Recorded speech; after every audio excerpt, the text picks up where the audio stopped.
Hey everyone, in this video I'll be showing you how to download and install TikTok on your PC or laptop in Windows 10 and 11. So let's get started. So for this, just go to search and type store.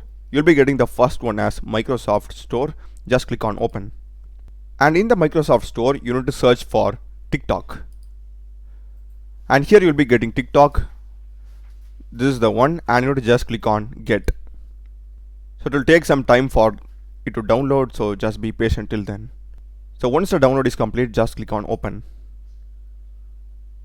And you will be getting the TikTok interface like this, and you need to just log in with your TikTok account.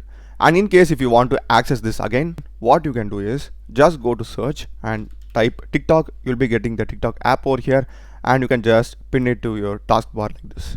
Yeah, you can do anything and have it in your desktop also. So this is basically how you download and install TikTok. So I hope you would have found this video useful. Do check the playlist of my channel, subscribe me. Thanks for watching.